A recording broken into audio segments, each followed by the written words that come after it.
Police station जाने के बाद आम नागरिकों के साथ पुलिस की बदतमीजी के किस्से तो आपने काफ़ी सुने होंगे, लेकिन पिछले कई सालों से देखा जा रहा है कि जो कानून के जानकार है उनको भी पुलिस नहीं छोड़ती है, उनके साथ भी मारपीट करती है। हाल ही में अंटॉप हिल में एक घटना हुई जहां पे जो एडवोकेट थे उनको भी पुलिस ने बुरी तरह से मारा। पूरे मामले के बारे में बात करने के लिए हमारे साथ मशहूर जाने माने जो लॉयर है हमारे मुंबई के, उनसे ही जानने की कोशिश करते हैं कि दुबे साहब ये जो घटनाएं बढ़ रही है क्या कारण मानते हैं आप? जी, इसका मुख्य कारण ये है कि पुलिस जो अधिकारी है, जो भ्रष्ट अधिकारी है, वो अपनी जिम्मेदारी को अच्छी तरीके से निभाना नहीं चाहता। अब ये जो घटना हुई, आप ये को मैं बता दूं कि एक सोसाइटी के मामले में दोनों वकील भाई हमारे गए हुए थे, एक साधना यादव करके थी और एक हरिकेश शर्मा जी। ये दोनों सोसाइटी के मामले को लेके गए कि आप इस पर कार्रवाई क्यों नहीं कर रहे हैं। उसके बाद वो जो पुलिस ऑफिसर है इतना तिलमिला गया कि उसने दोनों जन को 4 घंटे तक गैर कानूनी तरीके से बंद रखा। उसके बाद साधना यादव जी का पैर फ्रैक्चर हो गया और आप देखेंगे हरिकेश शर्मा जी को जो बेल्ट से मारकर जो चोटें आई हैं, कितनी गंभीर चोटें हैं और बहुत ही गलत तरीके से उनको प्रताड़ित करके मारा गया है। उसके बाद में जैसे ही घटना की जानकारी हुई तो वो रिपोर्ट की गई और एक्शन उसके ऊपर शुरू हुआ। तो क्या वजह है ये नहीं कहा जा सकता, ये व्यक्तिगत मतलब एक निंदनीय अपराध है। दिमाग की जो गलत उपज होती है, अगर आपके पास कोई व्यक्ति चला गया, मान लीजिए आप समाज सेवक चला गया, वकील चला गया, कोई भी चला गया आपके थाने में कि आप ये कार्रवाई क्यों नहीं कर रहे, क्या दिक्कत है, क्या प्रॉब्लम, आपकी कुछ बहस हो गई, कुछ भी हो गई, तो आपको उस मामले में जो है कानूनी प्रक्रिया करनी चाहिए, बजाय उसके आप रक्षा खोजकर भक्षक का काम करेंगे। ये तो ठीक नहीं है ना। दुबे जी, अक्सर देखा गया पिछले कई वर्षों से मांग उठी है लॉयर्स प्रोटेक्शन एक्ट की। क्या कारण है गवर्नमेंट इसमें दिलचस्पी नहीं दिखा रही? आप मानते हैं कि क्यों नहीं लागू हो पा रहा है?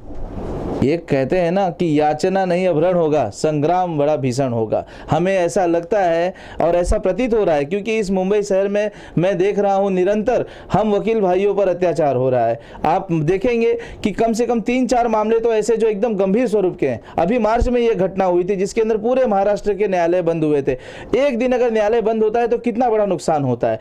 इस चीज़ की चेष्टा लेनी चाहिए सरकार को, और सरकार को ये चाहिए एडवोकेट्स प्रोटेक्शन एक्ट जल्दी से जल्दी लागू करे ताकि इस तरीके की घटनाओं को रोका जा सके। और क्योंकि उचित कार्रवाई नहीं हो रही है, जब भी ऐसी कोई घटनाएं होती हैं उन कमिश्नर, डीसीपी ये एक दिखाने के लिए खाली कि 5-10 दिनों के लिए उस व्यक्ति को ट्रांसफर किया, कोई सिटी पुलिस में ट्रांसफर कर दिया, कहीं 10 दिन के लिए यहाँ सस्पेंड कर दिया और सारी कार्रवाई इनकी पूरी हो गई। ना उसके ऊपर एफआईआर होती है, ना उसके ऊपर कोई उचित कार्रवाई होती है जिससे उसको सबक मिल चुके, और सबक मिलने के बाद ताकि दूसरा ऑफिसर है या दूसरा कोई पुलिसकर्मी इस तरीके का जो गलत अपराध करने की चेष्टा रखता है उसके दिमाग में ये चीज जाए, डर बैठे कि नहीं हमारे ऊपर एक्शन होगा, उसकी नौकरी आप ले लीजिए। नहीं, ऐसा कुछ कार्रवाई नहीं होती है। उसकी वजह से ये निरंतर घटनाएं बढ़ी जा रही हैं और इसीलिए हम लोगों की बहुत वर्षों से मांग है कि एडवोकेट प्रोटेक्शन एक्ट को लाया जाए ताकि वकील जो समाज में एक अच्छा कार्य करते हैं, लोगों को न्याय और इंसाफ दिलाने का, उनकी सुरक्षा प्रदान की जाए।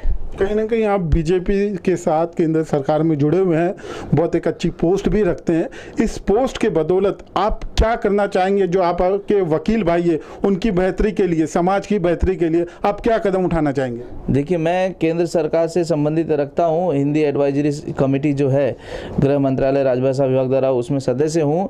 मैं पूरी पुरजोर कोशिश करूँगा कि मुझसे जो बन पड़े अपने वकील बंधुओं के लिए और हमारे वकील कम्युनिटी के लिए वो मैं करूँगा।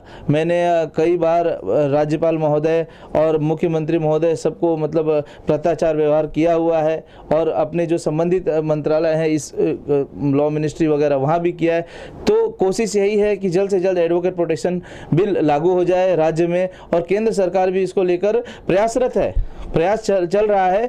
किंतु किसी भी अधिनियम को लाने के लिए बहुत सारे फॉर्मेलिटीज करनी पड़ती है, बहुत सारी चीज़ें और बहुत सारी चीज़ों को देखना पड़ता है। तो ये सब चल रहा है, किंतु बीच बीच में ये घटनाएं आकर मन को एकदम भयभीत कर देती हैं। एक निंदा, इतनी घृणा हो जाती है कि इस तरीके के पुलिस कर्मी जो एकदम भैंसी भेड़िए की तरह हैं, जिनको ये शर्म नहीं आती कि मतलब एक जो न्यायालय का लॉ ऑफिसर है, एडवोकेट आप मांगे तो he is presumed to be officer of the court, आप उस व्यक्ति को मतलब इस तरीके से निर्जलित करके मारते हैं, पीटते हैं। बहुत ही निंदनीय अपराध है ये। इसके लिए तो कितनी भी सजा दी जाए तो कम है, क्योंकि देखिए एक अनपढ़ आदमी अगर कोई कार्य करता है, कोई क्राइम करता है, तो उसको लिए ये एक्सेप्शन है कि मुझे नहीं पता था। लेकिन एक जो न्यायिक पद पर बैठा हुआ है, एक संवैधानिक पोस्ट है, सीनियर पीआई है, वो एक पर्टिकुलर पुलिस स्टेशन के, और उनको ये ज्ञात नहीं है कि वो क्या कर रहे हैं। मतलब आप समझिए, उस इंसान ने वकीलों के साथ ऐसा किया तो आम जनता के साथ क्या क्या किया होगा अभी तक अपने पुलिस की पूरी नौकरी में। ऐसे लोगों के साथ में तो बहुत ही कड़ा रुख अपनाना चाहिए। हमसे बात करने का बहुत बहुत शुक्रिया। हम चाहते हैं आम जनता के साथ साथ जो हमारे वकील है, जो लॉयर है, कहीं ना कहीं जिनके साथ गलत हो रहा है उनको न्याय दिलाने की पूरी कोशिश करते हैं। ये जो एक्ट चाहते हैं, लॉयर्स प्रोटेक्शन एक्ट, हम चाहते हैं कि जल्द से जल्द सरकार इस पर ध्यान दे, और जो हमारे वकील भाई साहब लोग हैं जो हमारे देश की और हमारे कानून की और हर नागरिक की सुरक्षा में लगे हैं, उनका जो इस तरह से दुर्व्यवहार हो रहा है उनके साथ, उसको जल्द से जल्द रोका जाए। मैं कैमरामैन दत्ता के साथ रियाज अहमद, MTI न्यूज़, मुंबई।